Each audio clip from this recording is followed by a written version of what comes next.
So these are some thoughts on internal and external martial arts and different levels of health and wellness, from the physical to the sort of spiritual. And it's all super intertwined. So when you're younger, the kind of default state bubbling up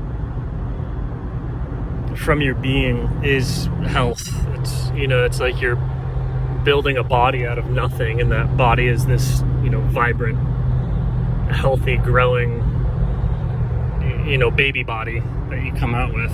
And it's baby health, baby metabolism, baby everything. When you first start out, your metabolic and your sort of genetic health is extremely vibrant. And then kind of around that health, or with that health, you can start developing physical and mental strength and abilities. Like, let's just say like muscular, like athletic strength.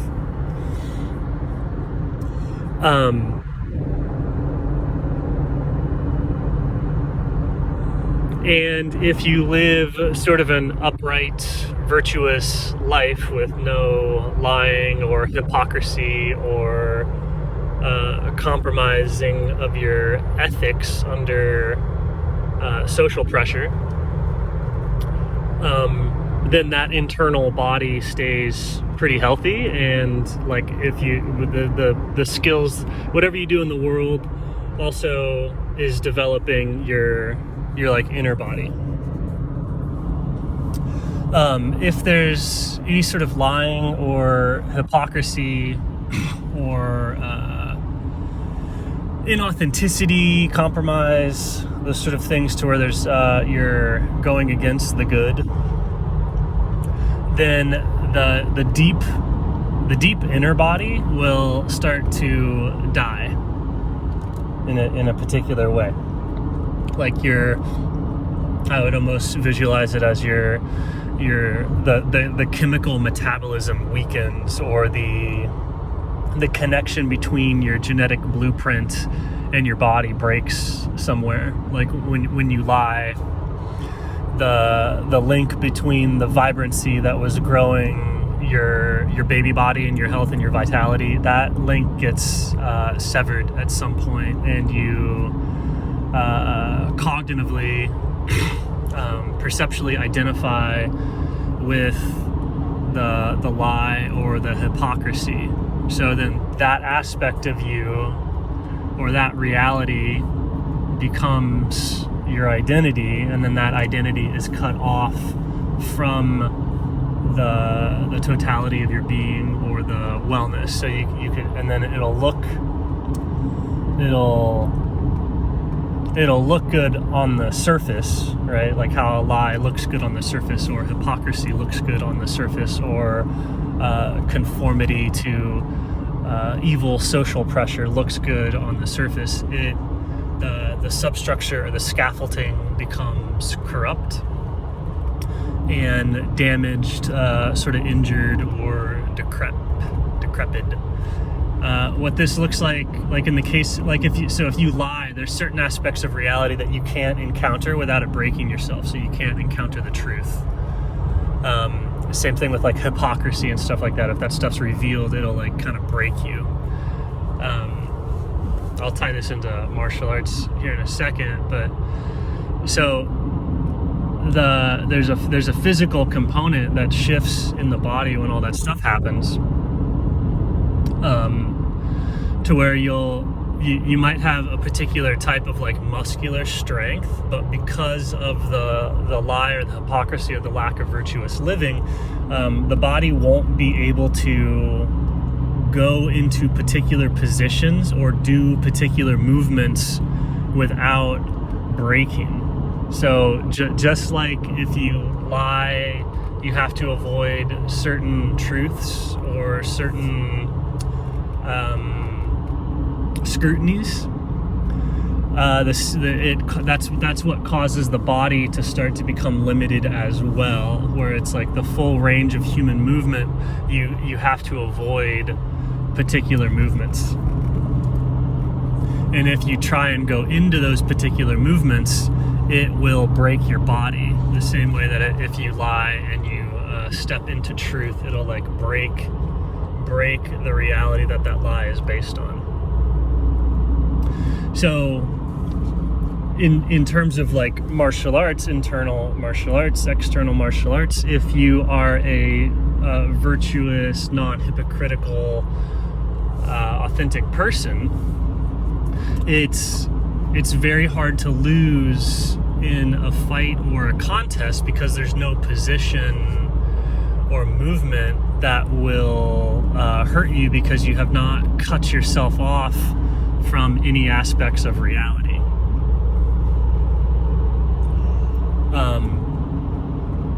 So the supreme martial art is to be that, and then if you are that, you don't really have to worry about anything. You're sort of protected by the grace of your virtue.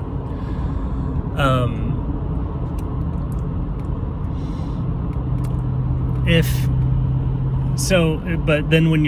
you're interested in fighting or combat with another being, then the development of the sight or the feeling or the sensitivity of where their structure cannot go is the key to fighting. So somebody might be incredibly muscular, right? Like when we lie or when we're inauthentic or whatever, there's often compensation mechanisms that happen, right? So if you a lot of people that lack certain movement patterns might be very strong and very muscular, and have a certain type of prowess, right? But if you can see where they've disconnected from themselves,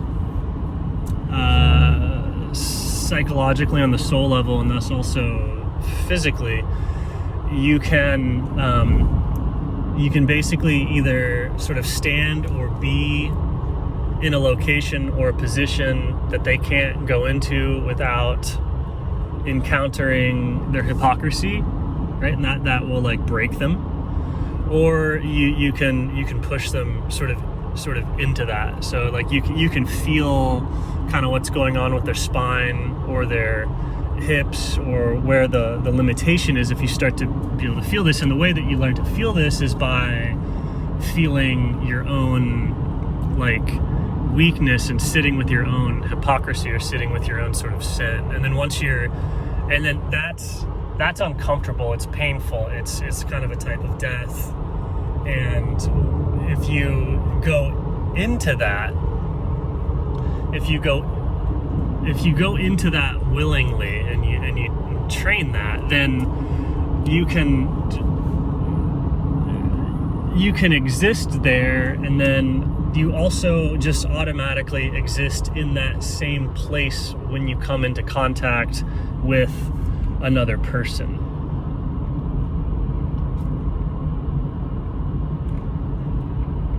And so since you're going into your sin, or you're going into your hypocrisy or into your failings, then when you're, in combat with another person, that will automatically draw them into their own failings. And if their life is oriented around avoiding or perpetuating or maintaining those lapses of virtue, then the movement patterns, the moves, the engagement, the scuffle that comes out will result in that person breaking.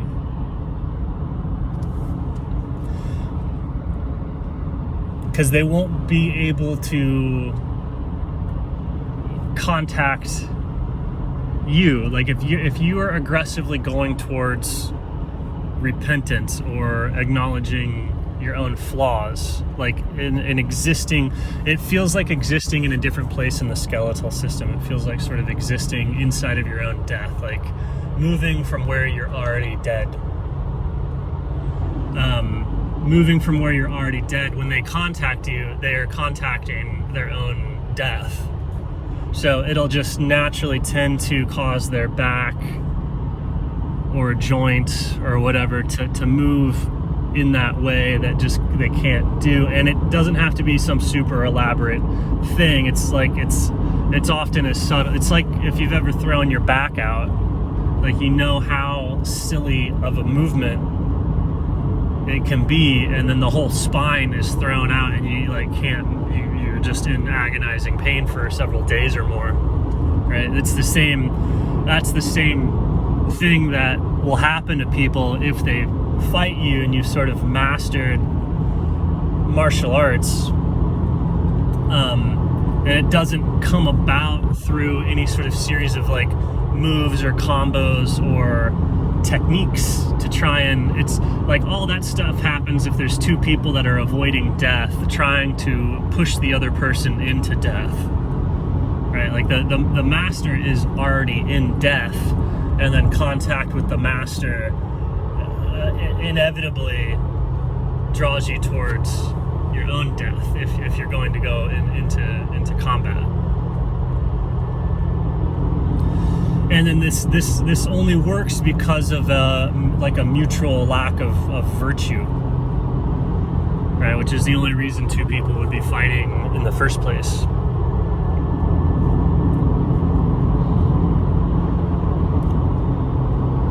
And it's why like at very, very high levels, you really wouldn't want to ever fight anybody once you've gone on this spiritual path very deeply, and you go into your own death. You wouldn't ever want to fight somebody, because it's like if you were to strike or hit somebody, it's like the energy from your blow, because of the position of your consciousness in your own body, will impact that person at the same depth, at the same position of consciousness in their body. And if their life is dependent on any sort of lying, then it's you could kill them. It's like how like you could easily unplug somebody's life support, but then this wouldn't work on a virtuous person because they're not on life support. So like this sort of like savage death generating technique is dependent on lack of virtue in its entirety. And a completely virtuous person is not vulnerable to this sort of thing, but a completely virtuous person also is not somebody that you would ever fight if you're on the path of repentance or if you're on a spiritual path. And then that's the level of like that's where healing comes from too, right? So a lot of people will do like therapy, or like they'll try and fix something. It's like the level that you're able to try and fix or train or do something is not the level that you're kind of broken at. So like if you find a master or a father or an elder or a guru, somebody who's capable of healing you, it's because they exist at a deeper level, and that their prayers or their goodwill or their generosity can set or align or reconnect that surface level with the deep levels in the same way that it was when you were young. And then that's what can result in kind of like spontaneous healing. And in sort of a healing crisis, sometimes like horrific pathologies or injuries come up during a healing process, because it's like the part of the body that has been abandoned is then sort of reclaimed, and suddenly sensation or awareness returns to an area that's like dead, dying, decrepit, broken. and that can cause severe pain or debilitating sensation, but it's simultaneously the return of life, and eventually the area can be healed, and then the movement pattern can be restored. So like the body can move in more positions, the life is able to contact truth. Like you can move towards truth again, because like if you're holding on to a hypocrisy or a lie or inauthenticity, you'll psychologically have to avoid truth. Like if you're on a spiritual search or an intellectual search or scientific search or anything like that, if there's any sort of hypocrisy or lying in you at all, in those areas of seeking, scientifically, philosophically, spiritually, you have to avoid truth to maintain your life or maintain your existence. So you know that you can't actually authentically, spiritually seek, or you can't actually do authentic research unless you're physically healthy, unless you're physically coherent or physically whole. And so any sort of lying anywhere in the life will cause an avoidance of truth in all areas of the life, and it'll also limit the types of physical movements that you can do. Like they're kind of correlated. Sometimes people limit themselves physically and stuff like that, but for the most part, people's physicality reflects their soul. Like a person's body is a reflection of their soul. So if you see somebody whose physicality is extremely like limited versus what a human should be, versus like the human archetype or the human principle, if you see that their body is like stiff, immobile, unmoving, encased and trapped in fat, or like stiff, or even muscle bound or whatever, all that is an indication of them being like of hypocritical or deceptive behavior, or conformity to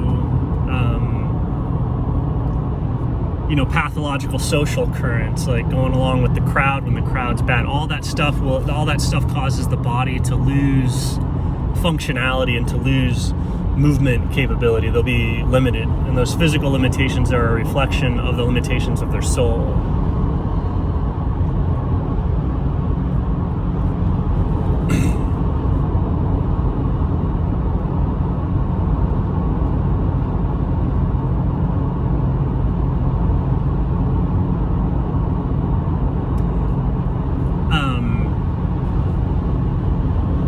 And so if you want that full range of movement, possibility, and potentiality, some people take the left-handed path, which is to completely align with the hypocrisy and with the lies and with the evil, and you can create a coherent energetic structure or a coherent body that is composed entirely of lies, and it'll have full movement capability because there's no incoherence. It's like the reason that the lie causes a lack of functionality in a sort of good person or a right-handed path person is because they lose the aspect of them that is that has done the hypocrisy or done the lie. But with a left-handed person, they identify with the lie, so then the only thing that limits them is the part of them that is good, and then they have a body composed of lies. It's like an inverse or a negative body, a negative energetic structure, and then that's easier. It's like super easy to feed a negative energetic structure, because it's like okay with vampirism, it's okay with sociopathy. It's like there's a lot of ways to become artistically or martially or combatively incredibly powerful doing the left-handed path of identifying with the negative body. So that's kind of the selling the soul to the devil. It's the quick path to where instead of trying to cultivate virtue and become a coherent, unified whole through goodness, you can become a coherent, unified whole through evil as well. But that evil will be annihilated in the presence of virtue, or in the presence of good. So ultimately, the evil can't win, because it can't even if there's a virtuous person, a coherent person aligned with truth and God, that even the murder of that person is death to the evil that murdered it, because the truth will annihilate the person, because they're based on deception, falsehood, and lies. And so even like killing a good person sets off a light of revelation around that person, and that revelation destroys the lies that the person's negative energetic body is dependent on. So ultimately, as long as there are any good people in the world, there's the left-handed path cannot win. But temporarily, and as long as it's able to avoid encountering good people, because it has to avoid the good entirely. It can't defeat the good. It has to just avoid it, or try and corrupt it from a distance.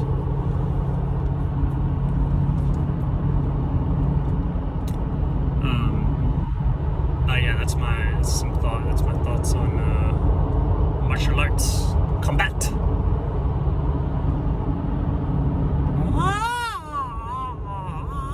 And unfortunately, it seems like I think a lot of there's a lot of people who I think are left-hand pathers out there.